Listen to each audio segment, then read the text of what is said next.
This is the Dallas Morning News. Hello, everybody. Welcome into SportsDay Insider presented by the Dallas Morning News. I am Kevin Sherrington, joined by my pals Grant and Joe Hoyt. Fellas, it was a big football weekend, a really big weekend for the Cowboys going up there. Joe, did you have them beating the Jets? I did.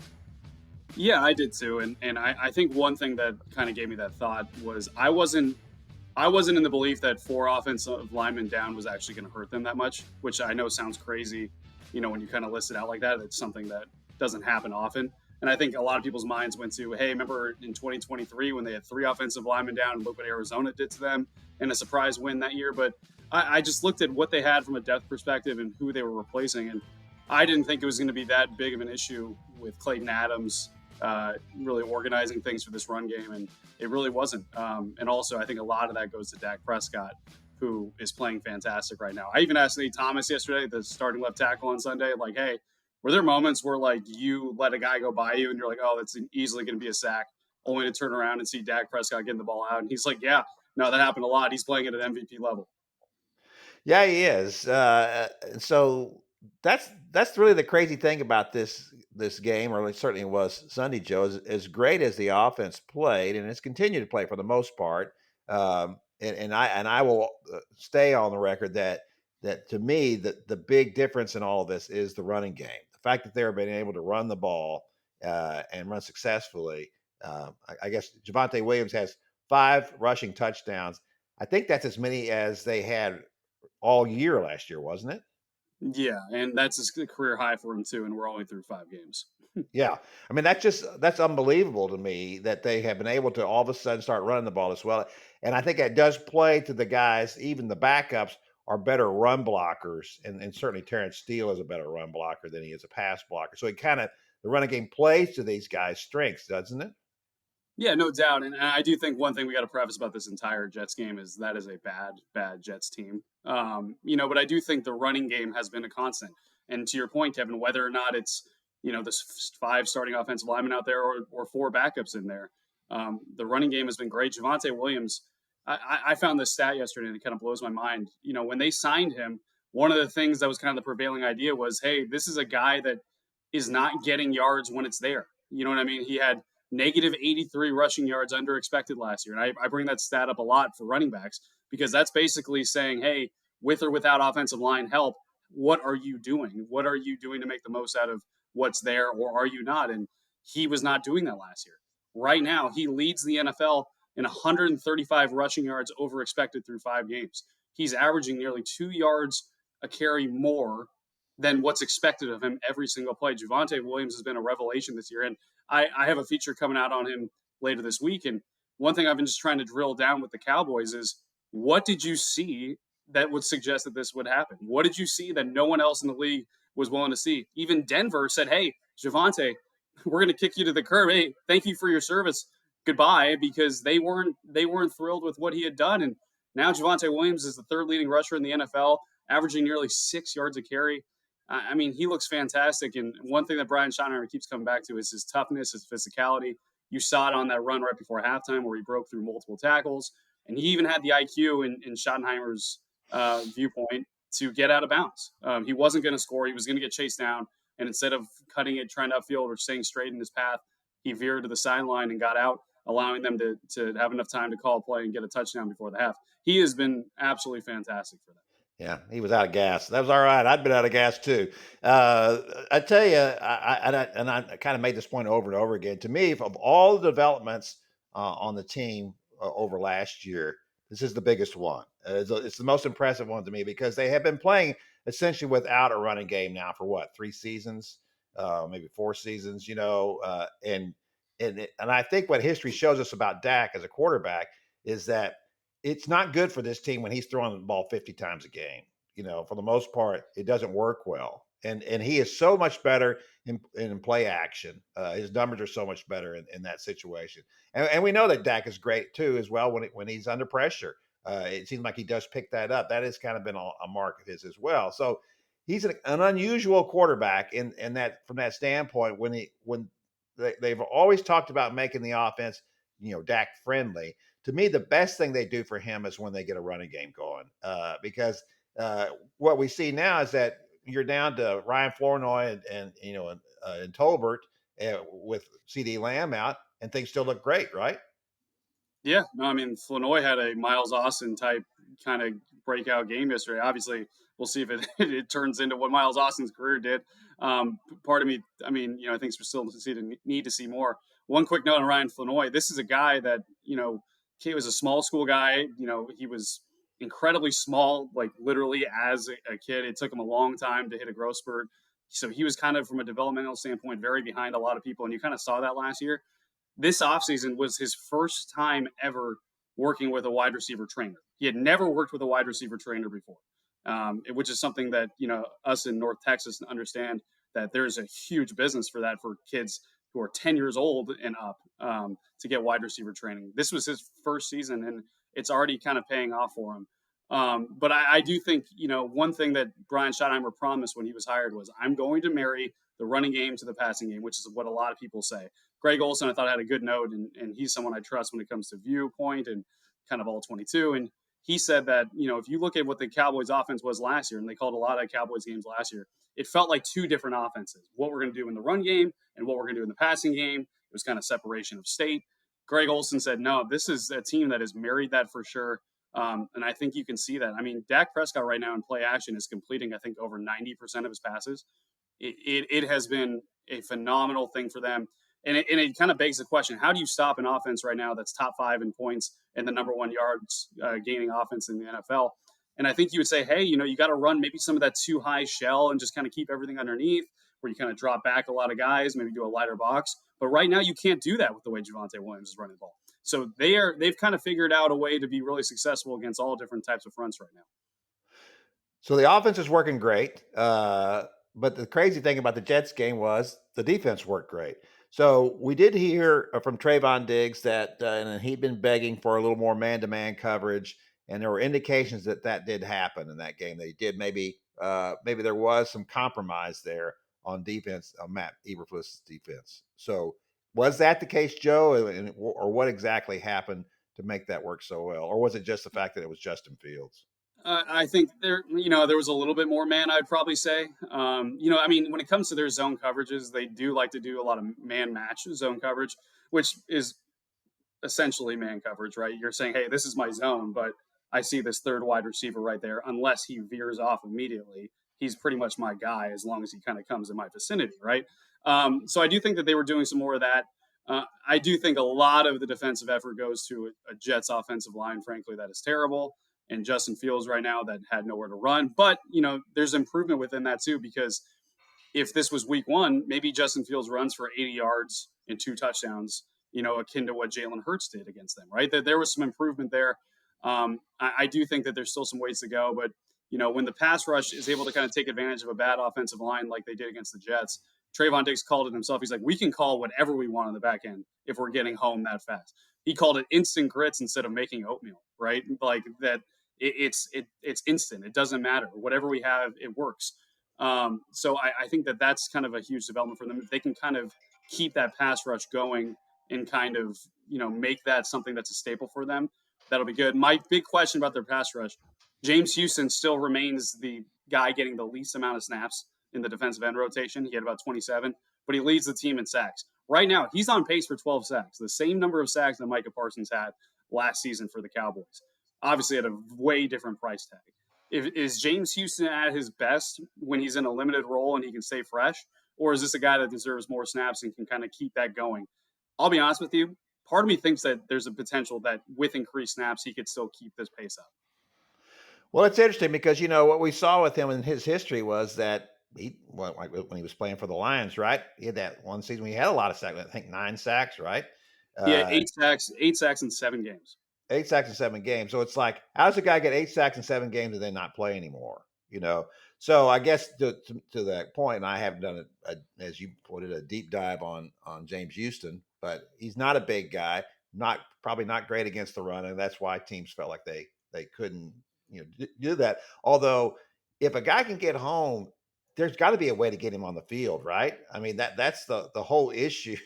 the biggest thing you can do in football, the reason why Micah Parsons commanded the salary he did was because he gets to the quarterback. If you've got a guy who can get to the quarterback, you put him out. I'm not saying you. I don't know if they need to play him more or not because he's certainly doing a pretty good job getting back there now.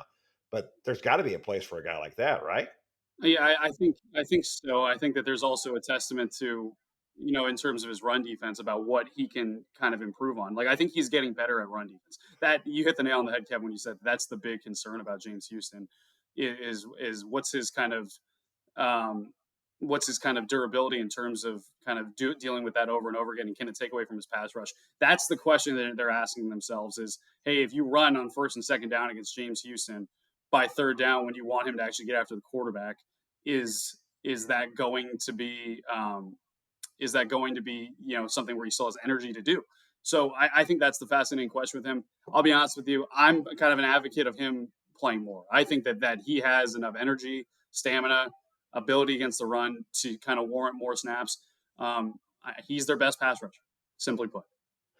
All right, now to me, one thing I wanted to ask Evan this question because he should, being from Georgia, he should know this. So the whole thing came up about this instant grits and instant oatmeal thing. I was And wondering I'm this not too. sure that that's actually right. That oatmeal takes longer than grits. Evan, what is the story on that? I've only eaten the instant grits at home. They take like a minute, and they're not very good. So I prefer my grits on the outside. That's my take on the grit. Yeah. But is oatmeal really slower? Is it? Or is it? I wasn't sure about the science on that. Actually, Yeah, that just didn't sound right to me. I think I'm gonna have to try that this weekend. Go buy some oatmeal, go buy some instant grits, and see which takes longer to cook. I don't really like the oatmeal because it's just so mushy. Yeah. Good description. I like that. I, Yeah. and I, and I got to tell you, I've been silent through this whole segment for one particular reason, and that's that it was a nice win for the Cowboys, man. It was a nice win, and listen, the only disappointment in the whole thing is that Aaron Glenn wasn't able to run down the sidelines and give us a nice celebration of some type. But I just take nothing out of that. The Jets are the worst team in the NFL, and I don't know that there's a lot that I would take out of that that's going to apply to the rest of the schedule other than some confidence, and that's valuable, and I think the Cowboys will get some confidence from that, but I just don't know how valuable that's going to be, how valuable that win's going to be down the road. Does that kind of does that performance, because I'm with you, Evan, like that's one thing I wanted to preface, that Jets team is bad. That is not a good Jets team. But does it at least give us a glimpse into what the potential could be in terms of if they get a good pass rush? That's kind of where my mind is going, is like that secondary has been so bad in the first 4 weeks that Yeah, I I didn't mean, know if they get a what good pass rush, everything changes, right? Because the first 4 weeks, it's looked like they had to score 45 points a week to win.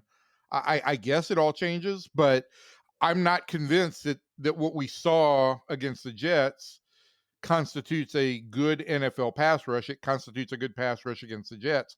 We'll see. Will we see better against Carolina this week? I don't know.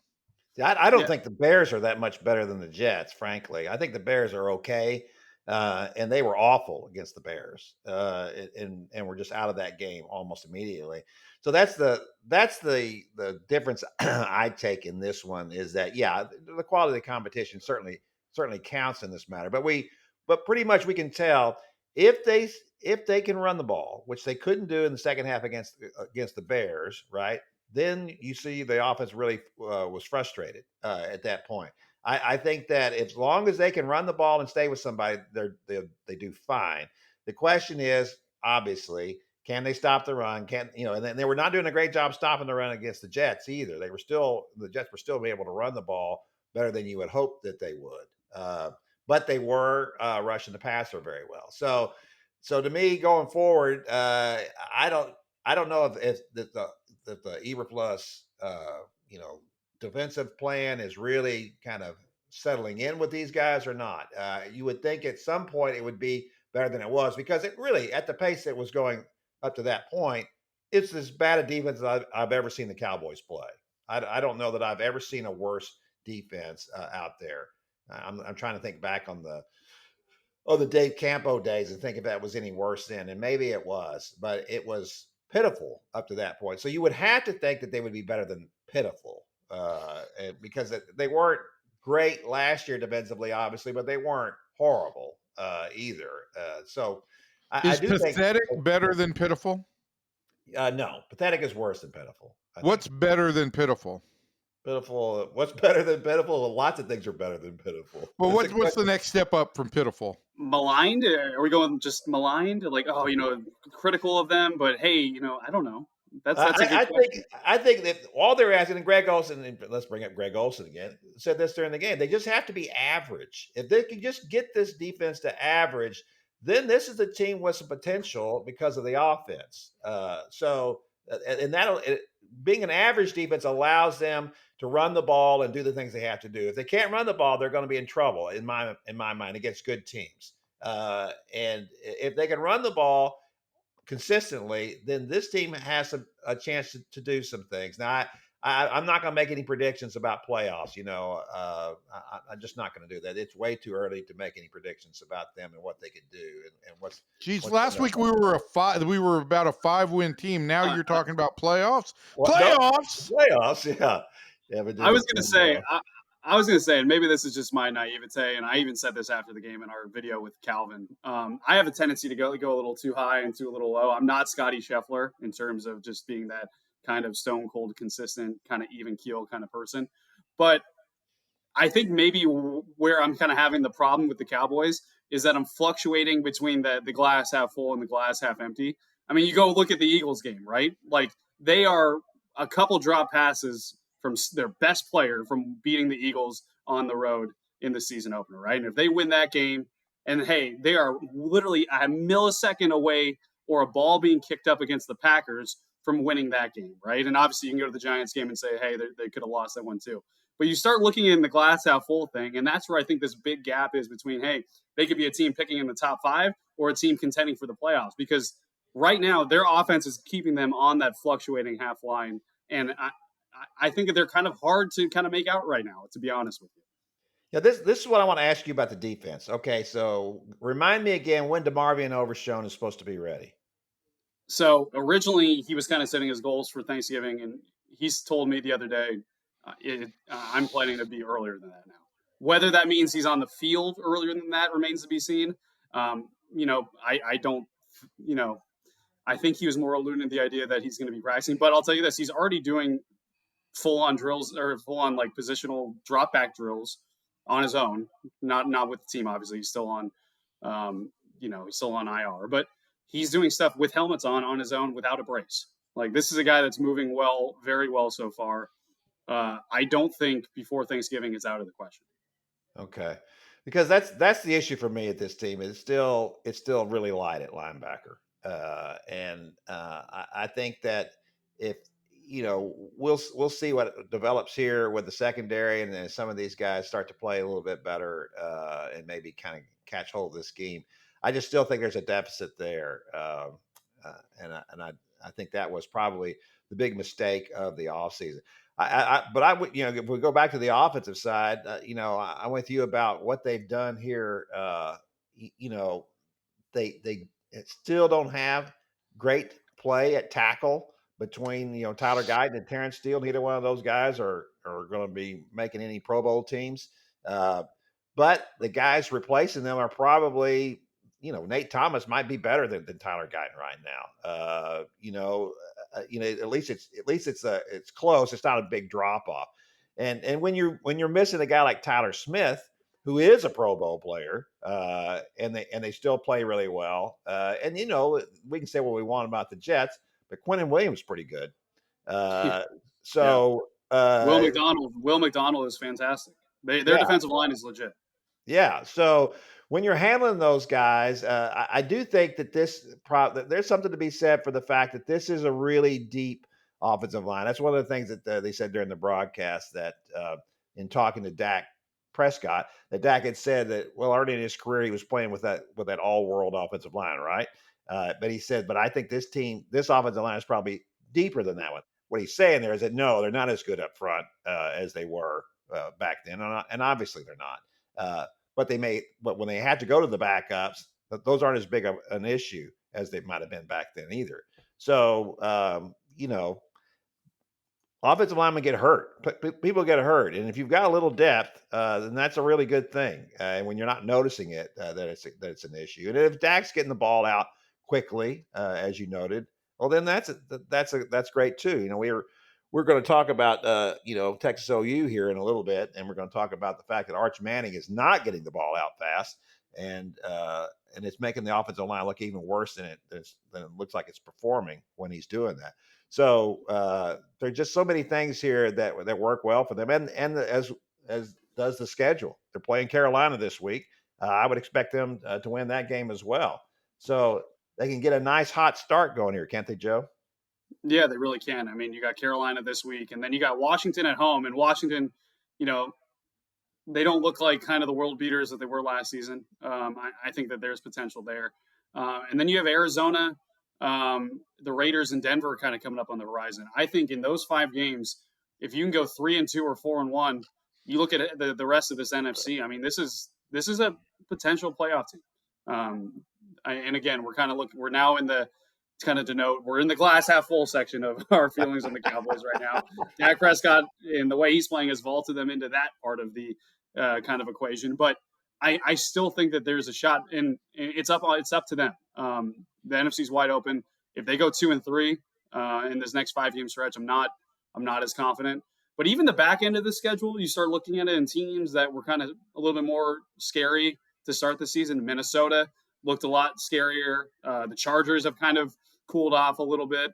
There are some teams that look kind of vulnerable in the back end that also looked very difficult. They have a shot. I'll say that. I mean, I'm now in the glass half full thing of they have a shot. Well, at least until next week, we'll see. But let me ask you this, Joe, because you're a young guy, you're tuned into hip things, because you mentioned the Cardinals. What is it about people when they score touchdowns and they feel like they have to drop the ball as soon as they're crossing the plane of the goal line? For the life of me, this has been such a nightmare, over the league for years now, right? We have it 2 or 3 or 4 times. It happens every year. You would think that these guys would be scared to death that I'm going to drop this at the wrong time. What is the deal? One of the wildest moments of my sports reporting career has ever happened was Oregon versus Utah. Big game. Oregon ended up going to the national championship that year, but they looked like they were about to go down 14-0 on the road at Utah.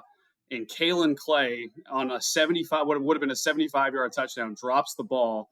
They're celebrating. Everyone's going nuts. A couple Oregon guys look at one of the refs and realize he didn't put up the touchdown signal because Kalen Clay dropped it right before.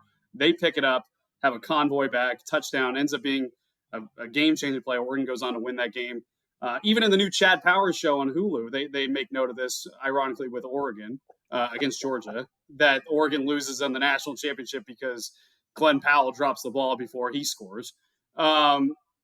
It's mind-blowing to me. I just think in the heat of the moment, you talk to players all the time.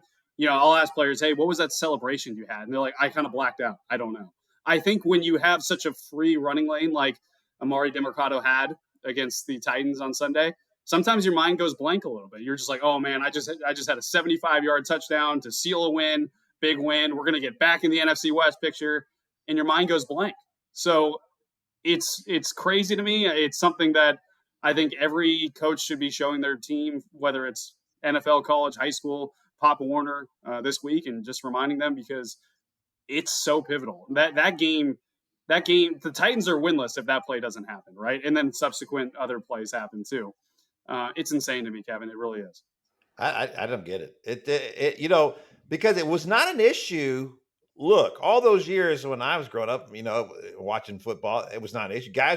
What they were dying to do was, and in Houston especially, was Billy White, Shoes Johnson, get him to do his rubber legs dance, with the football and then spike it. That was the big thing. We want to be able to spike the ball once we get in the end zone. I think you fixed it. Drop it. I think you fixed it. More celebrations involving the football in the end zone. No one's going to drop it before. You can't lose your tool right before you go in the end zone for your celebration. Yeah, absolutely. Yeah, maybe that's it. Maybe that's the question. I don't know. All right, that's going to do it for the Cowboy segment of our podcast. We thank Joe for coming in, and I just want to let our let our listeners know that Joe came on at the last minute because I dropped the ball. I dropped the ball yesterday before I got to the goal line. I didn't ask him until right before this podcast started, and Joe was ready to jump on because he's a team player, and I appreciate that. Yeah, So we'll Brian Schottenheimer preaches accountability and what that can do. And you know what, Kevin, I appreciate it, but it wasn't needed. But I was happy to be on with you guys as always. All right, thanks, Joe. Appreciate it. All right, well, the Rangers made a little news last week. A little late for us, anyway. They had the end of season wrap up on Friday, and we asked all kinds of questions. And why hasn't the manager been signed yet? If Skip Schumaker is your guy, and we have all that discussion, and you write a nice long column about all of that, and I just barely mentioned it in mine because that was and that was very fortunate for my part, because then at what time was it, like at 7:30, 7:45, something like that, they announced 7:45, yeah. they announced, hey, by the way, we've signed Skip Schumaker to be the manager. So Yeah, and we need to go back and revisit some of this, because this was so much fun from last week, in which Kevin was certain that it was a disaster that they didn't name Skip Schumaker Friday morning, and I kept telling him, I think this is just a contract negotiation that's taking a little bit of time. So I'm going to leave it to the fans to figure out whether it was a disaster waiting to happen or whether this was just the natural course of business. I think it was the latter, but Kevin, why don't you lay out your scenario? well, now Evan's just trying to rub it in here a little bit. But my question No. I was, mean, I think your points are valid. I just do think that it really was the finalization of a contract negotiation. well, the things that go into my mind when it wasn't happening right away, and I wouldn't expect it to happen the next day, but by the end of the week, when you hear that, well, he's gone back home, he lives in California, and Skip Schumaker does, and that he gone back home without a contract, that just doesn't sound good, you know. So look, there's the fact that he walked away from the Marlins job. And now we realize the Marlins are a crazy organization, and there's a lot of bad things there. But he did walk away from the job and didn't have a job last year, as he was employed by the Rangers as a special advisor. Uh, and two, at this moment, if you were to offer me a job either to manage the Rangers or manage the Braves, well, I'm going to take the Braves job because the Braves have a pretty stable organization. That's a place that's pretty used to winning, has a long track record of winning, and maybe I'd rather have that job. Now, I don't even know if he was being considered for that or would have been on anybody's list, but you would think he probably would be, considering the fact he was the NL Manager of the Year 2 years ago and did that. Got Marlins team to the playoffs. It wasn't a very good team.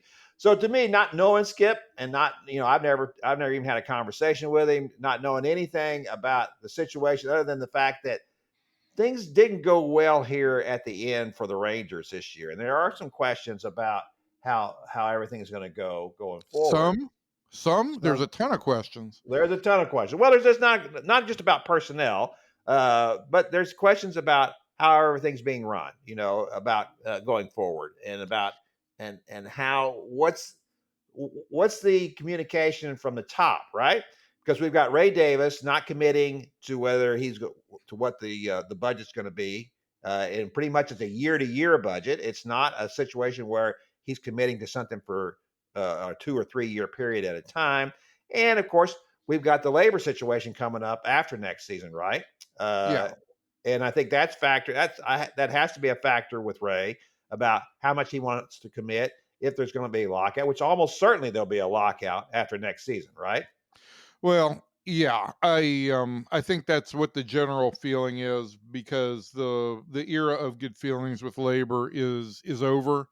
And I think this group of owners, has come down with uh union break syndrome, where they think they're going to break the union once and for all. And for 55 years, owners have tried to do that, and it's never worked. So I think it would be smart if these owners took a different page and said, let's try and be partners with the union. and started talking about raising a floor for what payroll should be before they start talking about, once again, oh, we got to rein in payroll. We got to rein in this. We got to rein in that. You want to rein stuff in? Stop offering guys 10-year deals for $700 million. End of story. That's on you. It's not on the players. But that's a conversation for next year because nobody wants to talk about labor until they absolutely have to. I just want to go back to a couple of things. What I've gotten to know of Skip and the people I've talked to about him, I want to lay out this scenario for you, Kevin. I really think that, he came in here with the idea that he was the succession plan. And I think that Skip is very deliberate. And I think he's very intentional in the way he does things. And he invested a year in getting to know this organization from the top down. And I think he feels very comfortable with that knowledge. And I think he feels that that's an asset going into that job, that he's got as much preparation for this job as he could have, more preparation for this job than he could have for any other club. Now, do the Giants or the Braves potentially have more financial stability? Yes. I don't think he's looking at the long term. I think he's looking at what can I do with the team on the field and what's coming through the system. And so he got to know the organization from the top down, Chris Young on down. He got to know these players to some extent and had some conversations with players. I think he got to know the system and the people inside the system. So I think when it was all said and done, Skip just wanted to make sure that the contract situation would line up. But I think he was very comfortable with what he was getting himself into and wanted to make sure that he was going to have used this year as an advantage going forward. And I think that's really what it came down to. And as I wrote on Friday night, all things considered, this is warp speed at managerial hiring. All those jobs that have come open in the last week, nobody else has named a manager. Well, And so nobody had one in house either, though. nobody had one in house, and the Rangers may have had two in house because Nick Hundley, who was a senior advisor the last couple of years to Chris Young, looks like he's the leading candidate in San Francisco, and he would have been, I think, the number one fallback if Schumaker had not taken this job. So I do think that everything for the Rangers, everything has worked out as well as it possibly could because they got the guy who was going to be the hottest commodity on the managerial market. Now, let me ask you this. Was it a little weird having Bruce Bochy's successor in-house? Everybody knew he was the guy, and he's around the players too? Was it? Well, he wasn't around the players other than like coming in for a series where he'd be in the dugout for the pregame stuff, just like any special assistant, just like, like Dayton Moore, Michael Young, or Nick Hundley. And I think, look, it was very clear he was the potential successor. And I listened to a podcast that Skip did with Scott Linebrink earlier this year, and Skip talked about that the first thing that happened after he was hired by the Rangers was he got a call from Bruce Bochy. Well, he actually ran into Bruce Bochy at a getaway, a retreat that a baseball guy does for a bunch of guys inside the game. And the first thing that Boch said to him was, "Hey, I'm looking forward to learning from you." And that, that really stuck with him. And I think that speaks to Bruce Bochy's security, that he was like more than happy to have somebody else in there offering thoughts or ideas. Not that Skip was in on anything on a daily basis, but just the idea that, hey, Skip could come in here. I welcome voices. I want to listen to everybody. I want to hear from everybody. I'm not really threatened by any of that stuff, and so I think it worked well for both those guys. Yeah, I would think so. Well, I think with a less accomplished manager, that would have been a real concern. It would have been a real concern from the get-go. Well, you're talking. Look, right. It's a different manager, and of course, and Bruce was a lot older, right? Than most managers, and so maybe in some ways that's a kind of understandable situation where you have a successor in house, where he's pretty much everybody knows that he was hired to do that. Whereas if it's a 45, if it's Chris Woodward and you bring in a guy and say here's the successor and waiting for Chris Woodward, well, no Right. one's going to believe in that. Right. So I do think that the fact that it was Bruce Bochy makes it. Oh, it's 100% that it's Bruce Bochy. Okay. I mean, with a less secure manager or a less accomplished manager or a younger manager, yeah, I think that there would be some real insecurities there. Okay.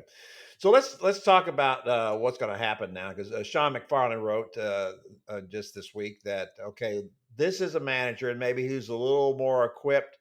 And I don't know that he didn't really say more equipped. I think that Bruce Bochy can manage any kind of team, but Schumacher certainly understands working without some great material, because he didn't have great material in Florida when he was there, and they were able to scratch out runs and and a lot of that was based on a guy that I have already pushed for the Rangers. I wish they would seek out the Padres second baseman Luis Arias. And I found a YouTube video with him after they had traded Arias and they were playing the Padres, and Skip went on and on about him, talking about what a great human being he is, what a light he is in the clubhouse, what energy he brings. And and you and I have discussed this, Evan. He's kind of bounced around a little bit, and the Padres didn't make a commitment to him. And for a guy who's a 3-time batting champ, that seems a little odd. But the issue is that he's not a great second baseman. He doesn't have much pop. He doesn't run all that well, but he makes contact. Nobody makes contact like he does. He has the lowest whiff rate in baseball in 675 at bats. That's a lot of at bats. 675 at bats, 21 strikeouts. Yeah. So, and to me, if this is what you want to be, you want a team that makes more contact. He doesn't draw a lot of walks either. That's another issue. So his OBP is not that great for a guy who's hitting as well as he is. But the fact that he's putting the ball in play all the time, to me, and if he is the kind of person that Skip Schumaker was talking about, and we think that this clubhouse needs a little more energy, maybe needs that kind of guy who is a really good person to come in. And not saying that they're a bunch of bad guys either, but you like a guy who's going to come in here and be a good guy and be a positive energy in the clubhouse, right? Yeah, you would like all of that. But I also think, like, look, you're going to have to think long and hard about this. He made $14 million this year. You got to expect that he's going to get a bump off of that. And unless the Rangers start moving some contracts, they've got maybe one place where they can add a $14 or $15 million player. And that right now probably needs to be a catcher, because there's really one catcher on the market in JT Realmuto. And he's another presence guy. And so I think that catching needs to be their first priority in addressing this roster. Is that what he would probably go for? Now, I understand that the Dodgers are interested in him, and I'd hate to be competing with the Dodgers. I don't know why with Will Smith there, I don't know why the Dodgers would want him unless they want him as a backup. Well, I'm sure that's probably the thought. Yeah. Yeah, I don't think he'd want to go somewhere to be a backup.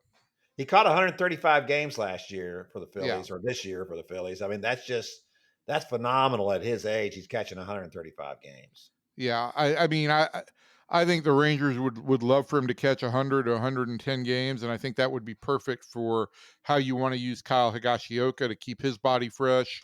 He is a guy who grew up in Oklahoma City, so there's some local contact or local connection there.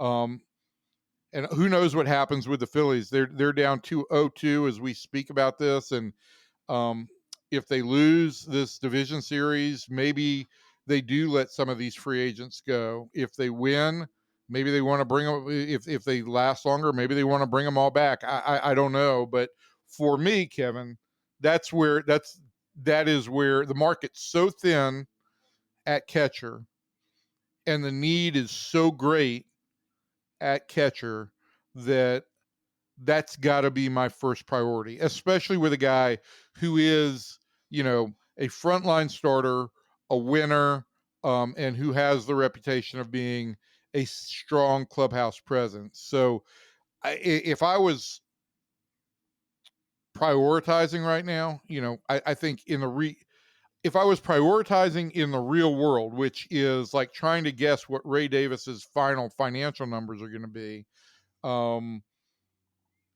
if it's somewhat limited, I think JT would be my first option. Yeah, I wouldn't have a problem with that. And you're right. I'm just thinking about the fact that on Arias, he's still only like what 28, 29 years old. He'll be 29 next year. Yeah. Yeah, so that's I just like that. And I think that to make that work with him, and if you unless you're going to trade Marcus Simeon and dump that contract, he'd probably end up playing mostly first base or DH in anyway. And I don't know if Arias wants to do that. And I think this club also needs to rethink the DH role, because you've got to get more games at DH for Corey Seager. You've got to find a way to keep his body fresh, rested, and give him periodic days off at shortstop. And so I think that, they've got Jock there. Jock obviously isn't going to play against left-handers. If they find a way to move Jock and eat some of that money, or a lot of that money, maybe they get back to a situation where they're rotating the DH through the lineup a little bit. But I do think that that's also got to be a priority for the Rangers, is that they have some more fluidity at the DH position. Fluidity. What you're saying is they weren't drinking enough fluids? Well, Kumar Rocker wasn't that night that he needed pickle juice on the mound. Yeah. Yeah. So you're not expecting any We surprises. should have known there were problems with the Rangers when guys were doing shots on the mound. Yeah. Yeah, exactly. We were doing shots watching them. So you don't expect any surprises from the standpoint of well, I don't know. I mean, I thought first of all, we didn't really get a lot of good information at that season wrap up about what's going to happen here, and I'm not expecting Chris Young to tell us anything. But I can remember when he was still working for John Daniels, and there was something about him at that season wrapper in which he indicated he was practically giddy, and I guess at that point he knew he was signing Corey Seager and Marcus Simeon at that point. And I think maybe that was what did it. But you could just tell it at that point. I don't know at this point, that he doesn't yet know what his payroll is going to be. He's told us it's going to come down. It will not go over the threshold, which is going to be what 244 million next year. It was 241 this year. I think it goes up to 243, 244 next year. Yeah. Yeah. And so, to me, in my mind, it has to be right there. That you can't afford to drop it down to 230 or to 220 or whatever, that we could entertain. That's Listen, just I'll give more latitude. I'm okay with them going back down to 230. I think you can basically construct a club at about 230 to 235. But the question for me is, if you start going to if Ray Davis comes in and says, I want to keep this payroll under $200 million, I don't know how you construct a championship team, because you've got $144.5 million committed to 6 players. And if you've got $200 million to work with, that gives you $55 million to construct 3/4 of your roster. yeah, that's undoable. I wrote that last week about what Ray Well, Davis. I'm gonna stop you right there 1 second, because I want to get into your column, but I will say this: it's not undoable, but it requires you to move one or more of those big salaries, and the only guys that you can move and not have to eat significant money would probably be Corey Seager and Jacob deGrom. Yeah.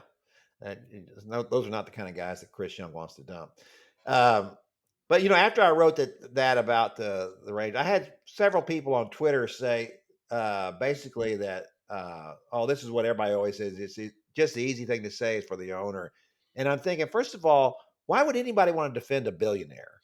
I don't understand that thinking at all. And secondly, the point I made to them was that look, if your farm system is not developing players, look, yeah, there are plenty of teams in the playoffs and plenty of good teams that have payrolls under what the Rangers are doing, but they're relying on what their farm teams have supplied them, right? Cheap labor. The Rangers don't have much cheap labor. I went back and looked at the difference between the Astros and the Rangers this year. And if you look at the top 7 players for both teams, according to WAR, the top 7 players for the Astros were making a combined $32 million this year. The top 7 players for the Rangers were making $132 million this year. What that tells me is that the Rangers are paying the right guys, right? Because the Astros have a payroll bigger than the Rangers did this year. So the fact that they got their highest paid guys were making the money they should, but what it also tells you is that the Astros are getting a lot more mileage out of their cheap labor than the Rangers are. And for all the talk about, that's the one thing that just mystified me at the press conference was that Chris Young keeps talking about younger players next year. And I want to say, what younger players are you talking about? Because the guys who came on at the end of the year, they were nice little scrappy guys, but those guys can't play 150 games. Yeah, I mean, listen, the one thing that I found a little bit, and I don't want to diminish Michael Hellman, because I think that he had a really nice year here. The Rangers targeted him when he was going to as far back as last year, hoping that he would be in minor league free agency. And maybe they've seen some things and maybe they've unlocked a little bit there. Okay. So I don't want to diminish that too much, but listen, he is 29.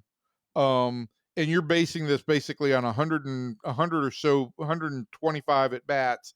And Michael Hellman's name was mentioned at least 2 or 3 times during that press conference. And I think it was only because of this.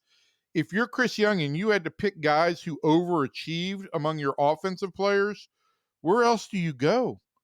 Wyatt Langford's OPS went up a little bit, and that was nice. And the fact that Wyatt Langford didn't go through a real sophomore slump, that was nice. But nobody else reached their career norms. Nobody.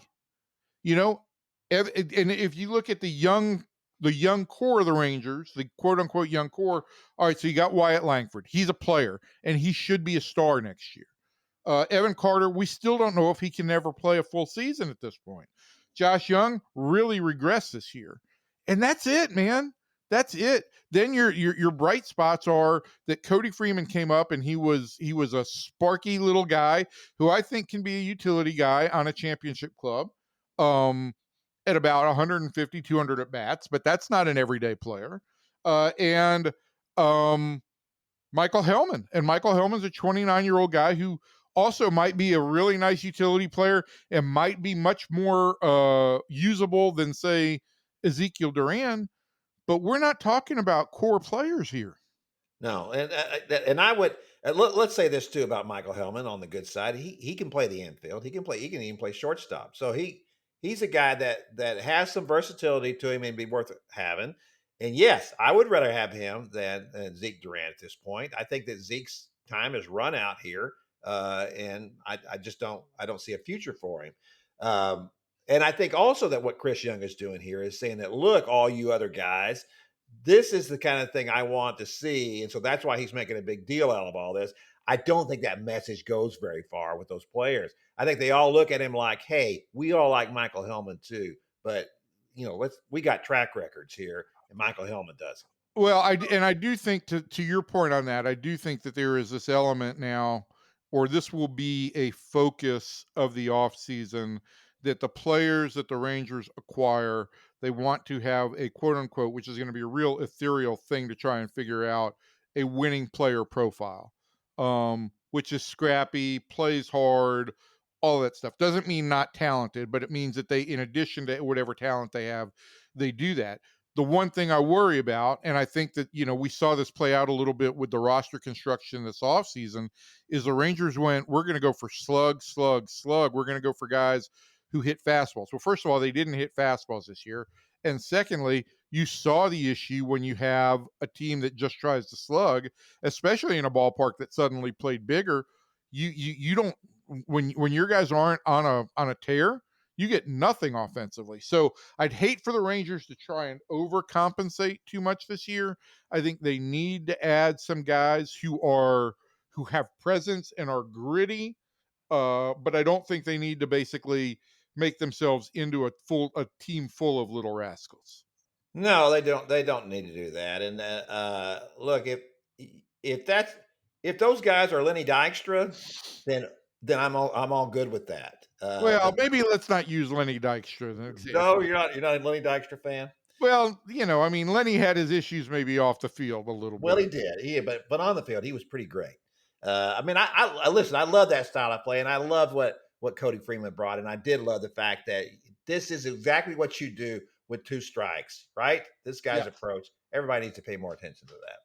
All right, I'll tell that's you going what, to be. rather than Lenny Dykstra, can we leave it at this? If they put together a team of Michael Young and Ian Kinslers, I'd be completely okay. Well, that's a little different. One of those guys was a 30-30 guy, and the other one was only the Rangers' all-time hits leader, I believe. Is that not correct? Is That's Michael correct. not? Well, Yeah. Lenny Dykstra was a pretty good player. He wasn't just a little No, but scrappy guy. I'd say that those guys were almost in Lenny Dykstra's league. I mean, in some ways, they might have been just as good. Yeah. You know, the thing I loved about Michael, now that you mentioned that, is that, and I told him this one time, and he appreciated it. I never saw a guy throw a better relay than Michael Young. I think Michael Young's case for the Hall of Fame would have been significantly better had he been able to stay at second base his entire career. He No was a question about that. legit Gold Glove caliber second baseman, and he hurt his career value by being willing to move to shortstop. Yeah, and people didn't remember him the way they should have. All right, that's going to do it for the Rangers segment of our podcast. We're going to move over now and talk about the colleges, and we're going to talk about expressly about Texas OU. The as I say every year, the greatest annual sporting event in Texas is Texas OU. It doesn't really matter so much how good either one or the other is. It's just the setting, the state fair, the Cotton Bowl. It's just a great day. And then you have all that history and the fact that more often than not, you get more upsets at Texas OU than you do any other time, which is really good news for Texas because I'm shocked that they are just 2.5-point underdogs as we're recording this on Tuesday. I would think they'd be a lot worse than that. But I'm assuming that's because Michael Hawkins is supposed to start. He started last year's game in which the Sooners scored 3 points. So I would think that's the only reason why the line is close at this moment. But we have news as we're recording this that John Mateer, the fine young quarterback for Oklahoma, was out, had a hand surgery. He is trying as hard as he can to get back for this game, and he is saying that he will be back. That changes things significantly if he does play. Now, I don't know how well he'll play with this. He supposedly has a brace or something on his hand. I just don't understand how any of this works, how any of the medical people clear him for this kind of thing when they said that he would probably be out at least another 2 weeks after this week. So we'll see if that happens. That's certainly what Steve Sarkisian is planning on. He is planning or banking on the fact that Mateer is going to play. And if he does, he's really good. He really moves well. He's kind of a Dylan Gabriel kind of quarterback, and probably better than Gabriel was, although he looked plenty good against Texas the last time he played them. So this would present some real problems. So Evan, you watched the game against Florida. I was on my way to TCU and then was there at that game and didn't get to really watch much of it. I just saw some highlights. What was your takeaway? Well, one takeaway was probably Warby Parker needs to stop the Arch Manning commercials for the time being. Because one of them aired, I believe, during the game, and it was not good timing because Arch Manning didn't really look like he was seeing very well. Maybe he's wearing the shades. Maybe that's the problem. The other thing for me was I was surprised by how Texas was dominated at the offensive line of scrimmage.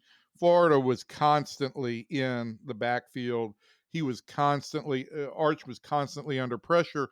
And listen, for me, Kevin, the biggest problem was that there was no in between there. Like either they were in the backfield and he was running for his life to try and get rid of the ball, or he held the ball too long. And when Texas did give him protection and the pocket eventually collapsed, he's still holding on to the ball. So I think Arch needs to work on trusting his release or trusting his reads better. But I thought that the biggest issue I had with him in decision making was I feel like he held the ball way too long. Yeah, he does hold the ball too long. I noticed that last year and the times he played when he wasn't playing, in either of his 2 starts, he looked great, but he was playing teams that weren't very good, and that's what he looks like. When he's playing teams that aren't very good, well, everything looks great. When he's playing teams that are better, he does stand back there, and he looks just a little lost on his progressions, and you just simply can't do that. And so that's one problem.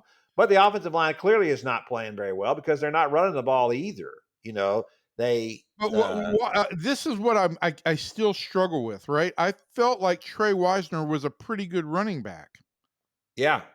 Well, I Why mean, are they? they're not running it well. They're not running it enough. I mean, in that game against Florida, they ran for 52 yards, and 37 of those came from Arch. So Yeah, 15 yards from your running backs. That's pitiful. So or pathetic. However, Evan, whatever one you think is worse, pitiful, pathetic. Pathetic, probably that's what I'll go with. And that is pathetic. So, yeah, it wasn't just that against Florida. It was also, you got a punt block for a safety. Your defense gave up 29 points, and this has been a really good defense going into that game. And it's been the one thing that I gave for me, if you're a Texas fan, that would give you hope was that the defense is really good. I think it's early in the season, I thought it played as well as any Texas defense I've seen in the last few years, um, and and they were terrible in that game. So it kind of gave you the idea that maybe things are starting to fall apart a little bit here. Maybe everybody's looking at this like, wow, we went from being the number one team in the nation to now we're in free fall. And there's no question about that. Your very first SEC game, and you lose that one, and now you have 2 losses. And that tells me that doesn't mean you're out of it yet, right? Because teams get in the playoffs with 2 losses. But now you got to run the board, to run the yeah. table. That's it. You got to win them all now. And how are you going to beat all these other teams that are still left, including Georgia, including Oklahoma, if you couldn't beat Florida? You for at least another week, you saved Billy Napier's job. So Oh well, let's just you mentioned Oklahoma, you mentioned Georgia, obviously A&M. yes, And, even the pushovers aren't pushovers, since Vanderbilt's ranked number 20. The good thing that Texas has going for them in 3 of those games is that, or well, 2 of them, and one of them in Dallas, is 2 of them are at home. The Georgia game is in Athens, and I mean Georgia's lost 1 game in Athens since 2019. So I don't one league game in Athens since 2019, I think it is. So I that's going to be a real hurdle for them. I I just feel like, and this goes back to the Ohio State game, and maybe I glom on to things too quickly and feel like I have to validate them all throughout the season. But I just feel like Sark got caught up in the Arch Manning hype and trusted everything for Arch to make this offense go. And I think the way Texas needed to get into the season was the offense needed to make Arch go, that he needed to be able to drive the bus a little bit more and then kind of come into his own. I think too much has been thrust on him too quickly, and I do think that things are now falling apart, are kind of coming apart at the seams. It's not completely undone, but I think Texas has a lot of work, and it is no easy schedule. A&M is number 5, Georgia's number 10, Oklahoma's number 6. These are big time games. yeah, they are very big time games. But the thing I don't understand, Evan, is that I respect Steve Sarkisian's offensive abilities. Everybody does, right? And this guy has coached some big time quarterbacks in his time, and he did it at Alabama. He did it at USC. He did it at Texas. I mean, you can say what you want about Quinn Ewers. He delivered. I mean, he won a lot of games. He won some games in some big places. He won in Tuscaloosa. He won in Yes. Michigan. And then the Yeah, Texas fanship basically wanted to run Quinn Ewers out of there. Absolutely. He looked pretty good to them right now, I think. Yeah. He handled Oklahoma. I think what I don't understand is what's going on here. I mean, what is he not seeing? What is Sark not seeing in his quarterback? And obviously, he has to go with him now. He can't. He can't look if he deserts.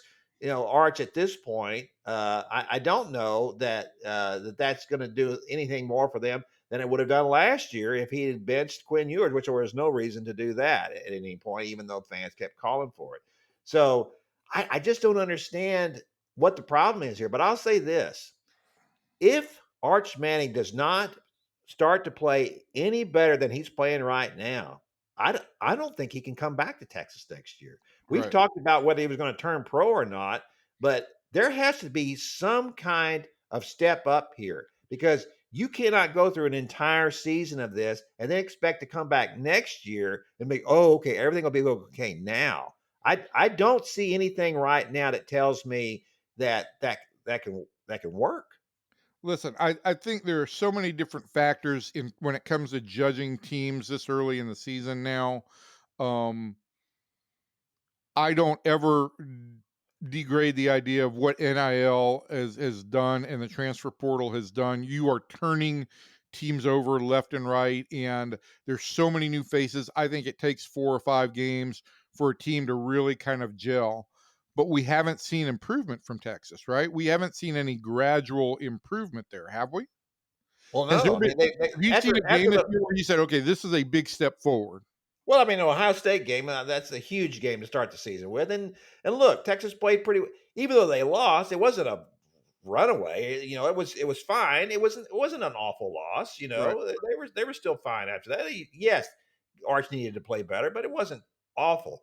And then they didn't play anybody for a month, and then your first SEC game back. Well, it's like no, this is decidedly worse than the loss to Ohio State, and you're playing a team that is diametrically opposed to Ohio State here, and you're losing like that.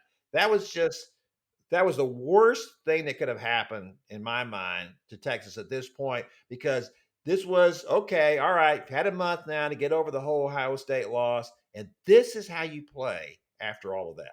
And look, the scheduling was fine, right? Because you go out and you play Ohio State, you get a taste of you get a great first game, you get a taste of elite competition, you get a taste of what the road is going to be like, okay? But it's not an SEC game, it doesn't hurt you in the conference.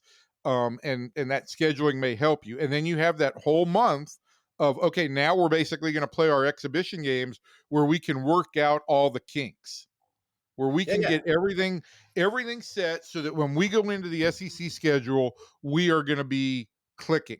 And they didn't click, man. They just didn't click at all. And I just go back to this. I do think, right? Sark was a quarterback. He loves quarterbacks. He's never had a more talented, raw, skilled quarterback than Arch Manning. And I do think, as you said, he's done a great job with some quarterbacks. I think this is maybe a situation where he's gotten blinded by the fact that he so believes in this kid and so trusts this kid that he's given him more on his plate than he can handle early. That's maybe I'm oversimplifying it, but that's what I'm coming away with.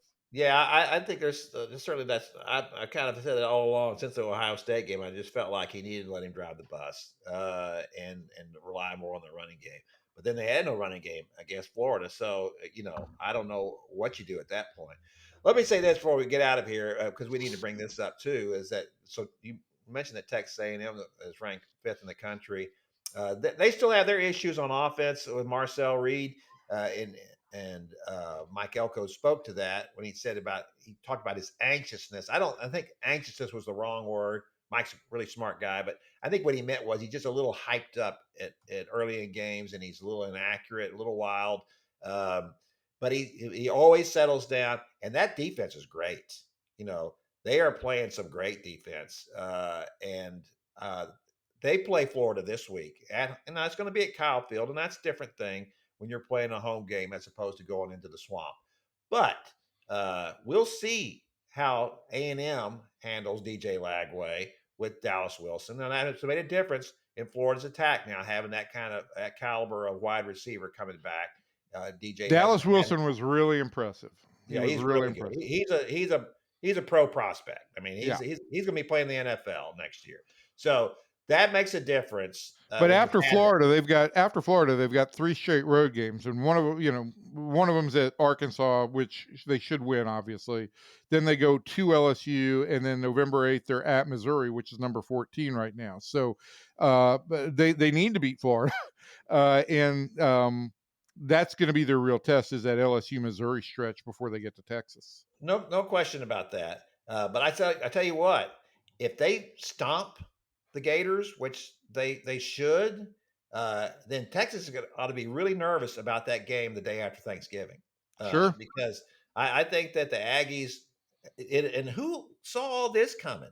I mean, the one thing about Texas coming to the SEC was it was the A&M nightmare. In their very first season, Texas goes to the playoffs and makes the semifinals. In the SEC, they win the SEC. They win the SEC, and they go. This is like the A&M nightmare. And it seemed like that this was just going to be doubling down on it this year. I thought that the Aggies had a chance to be pretty good, but I thought that Texas was going to be just as good as they were last year. And they're not going to be. They're not right now for sure.